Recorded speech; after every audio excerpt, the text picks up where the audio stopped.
Hi everybody and welcome to Photomikes Garage. So today I'm in a 2008 Hyundai Santa Fe.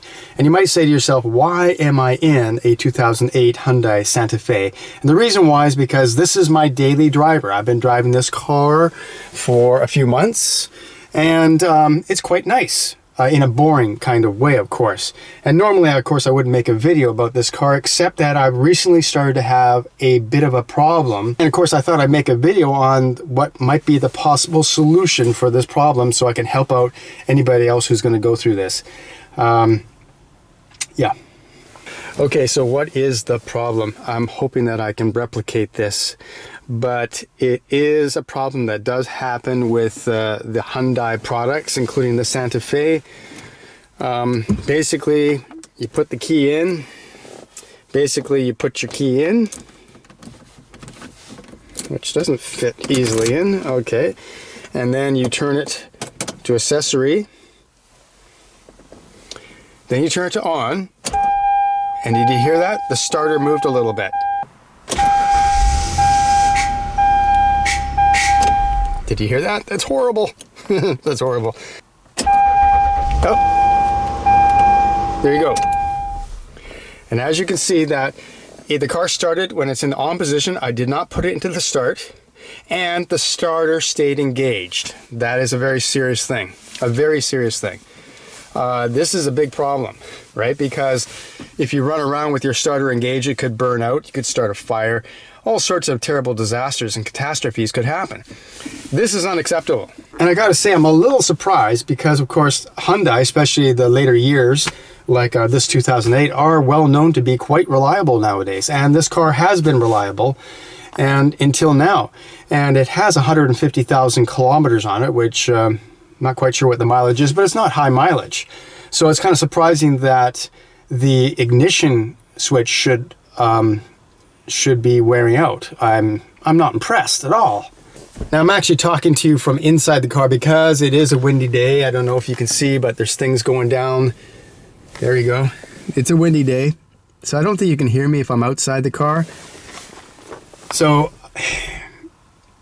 basically, this started happening about a day ago. I noticed that the starter would engage before I actually put it all the way to the start position. And so then I thought, well, it could be the starter motor that's going on the car. But the way it acts is consistent with an ignition switch. And with a little bit of research, I found out that this is actually a fairly common problem. So I thought I would make a video on what the possible solutions are. Okay, the first thing I want to do is I want to take off this piece of plastic. That's going to allow me to get access to the ignition switch, wherever that might be. I can see right away that I have a screw right here. I've got a screw right here.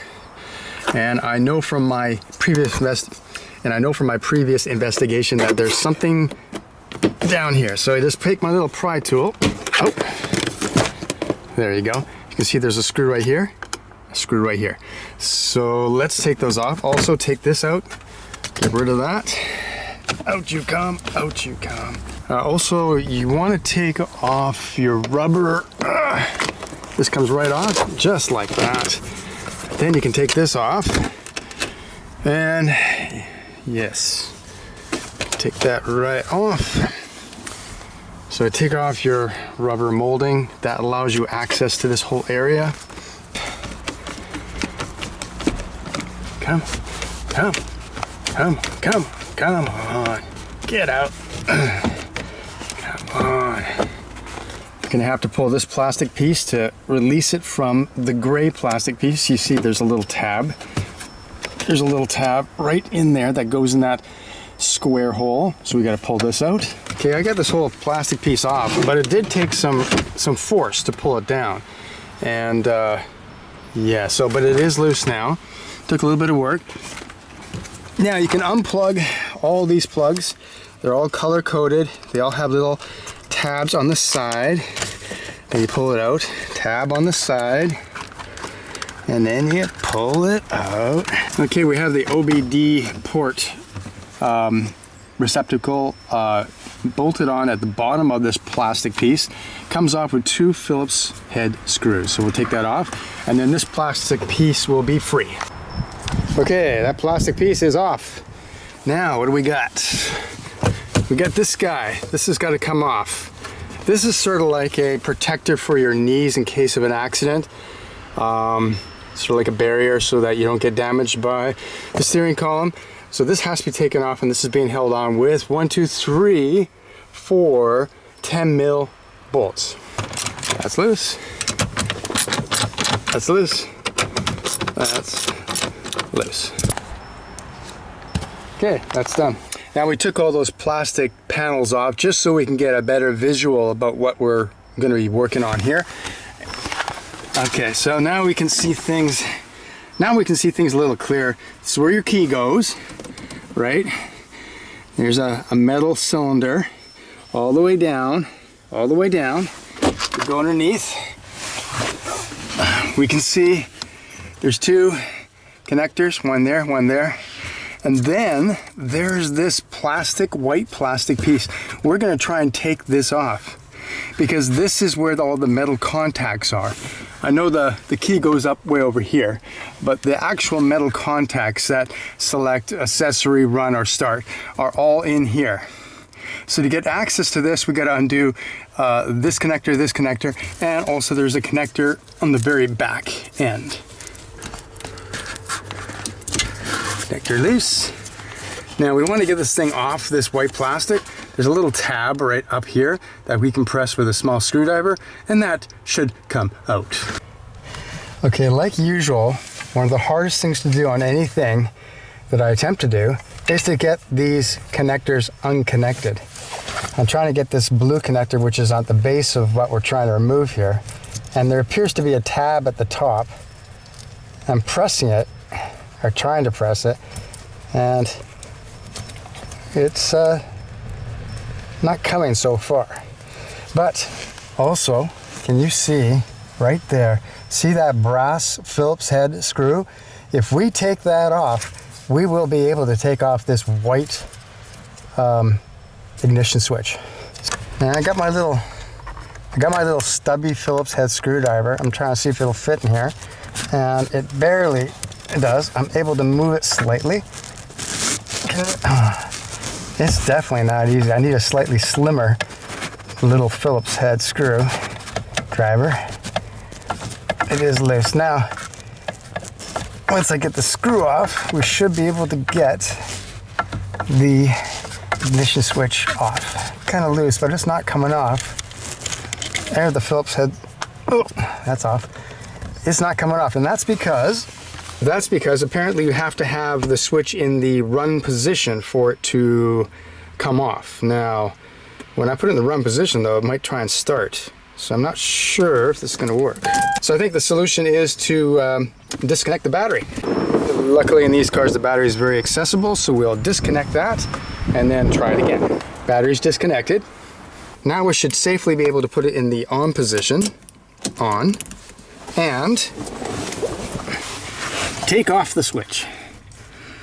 Slide it back, and there we go. It's out. It's out. That's what it looks like. This white cylindrical thing. Now we got to get this switch off, and then we can take a closer look at what the problem might be inside this switch. Okay, you can see the button that will take off this plug is at the top of the switch when it's installed in the car, so it's a little hard to reach. But now I can reach it. I can press it, press with all my incredible strength, and my not so incredible strength has failed me. Okay, what I had to do is this little blue cage type thing that's at the top of the plug had to be sort of moved up, maneuvered up. I had to get the tape out of the way, and then now with my incredible strength I can push this button and it'll come off. Anyway, if you want to at this point, you can simply get a new ignition switch and then put it in the reverse order of how I took it out. Okay, so that's the old, I think bad, ignition switch out of the car. And look what I just got from Hyundai Maple Ridge. I paid 38 Canadian dollars for this one. You might be able to get it cheaper. There is the part number. It is a switch assembly ignition 9311030K000. made in Korea. So it's got to be the right stuff. Let's have a look. Open this up. Little box, open up. All right. Well, that's looking pretty similar. Pretty similar. I think this is it. Yeah. Okay. We're gonna put this sucker in and see if that solves the ignition problem. All right, let's open this package up.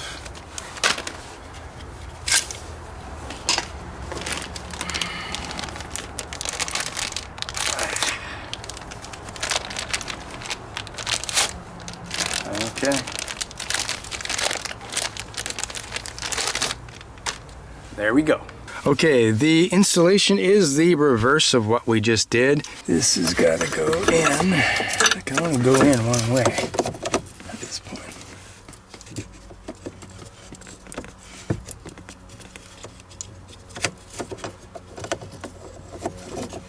All right. That can only go in one way. There you go. That's now in. It'll only go in one way.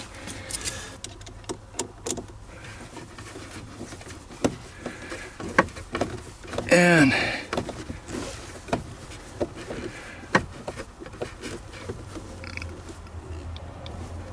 now, not too tight, but snug. Then this guy is going to go into the back here. Can only go in one way. Can only go in one way. Okay, it clicked. That means that is the way. It's in. Right. Okay. Now, this obviously mounts right here. And the way it does that is by you rotate this and slide it on backwards. There you go. Just like that. Till it clicks. And then we put this guy in. He can only go in one way. There you go. Till it clicks. Clicks. Ignition switch is in. Ignition switch is in. Ignition switch is in. Now I'm going to reconnect the battery, and then we're going to try and start the car and see if it has solved my problem. Okay, moment of truth. Okay, I'm kind of nervous. What if this isn't it? What if it wasn't the ignition switch? Okay. Accessory. Okay, you remember that when I turned it to the on position, the starter was engaging, which it should never do. It's not doing that. Let's go to start. Car starts. Awesome. Awesome. All right, it appears that I have solved the problem. Now we just have to put it all back together.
Alright, so who knew that such an innocent and kind of nice looking part could cause so much trouble in your Hyundai?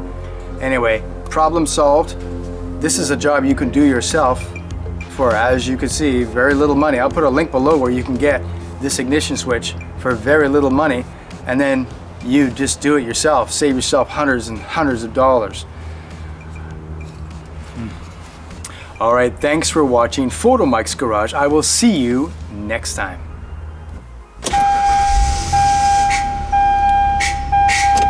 Did you hear that? That's horrible.